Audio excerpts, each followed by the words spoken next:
بسم الله الرحمن الرحيم. الحمد لله والصلاة والسلام على رسول الله. نظرية القوس والسهم أو نظرية النبلة ببساطة إن السهم لازم يرجع شوية ورا عشان ينطلق كالسهم، وكذلك برضو النبلة نفس الكلام. إحنا بنقيس النظرية دي في حياتنا، بنقول إن ممكن الواحد يخسر ودي تولد عنده حماسة إن هو ينطلق نحو النجاح.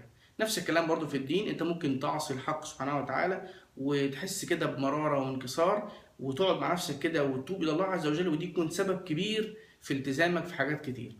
فكان ابن عمر رضي الله عنهما كان لو فاتته صلاة الجماعة كان يقعد يذكر الحق سبحانه وتعالى من الصلاة للصلاة اللي بعديها، كان يحصل عنده انكسار كده ازاي انه يفوته صلاة الجماعة، فينطلق يرجع لورا وينطلق السهم يقعد يذكر الحق سبحانه وتعالى إلى اللي بعديه. ففي ناس يا جماعة بتخسر في حياتها، ونيجي بعد سنتين نعدي عليه يقول لك والله انا لسه خسران وليه يا رب حصل كده. لا، الخسارة او المعصية المفروض انها تكون سبب في النجاح او تكون سبب في الطاعة. فخلي نظرية السهم في حياتك دايما، أو نظرية النبلة دايما، خلي الرجوع هو سبب لانطلاقك قدام. أقول قولي هذا وأستغفر الله العظيم لي ولكم. سبحانك اللهم وبحمدك، أشهد أن لا إله إلا أنت، أستغفرك رب وأتوب إليك.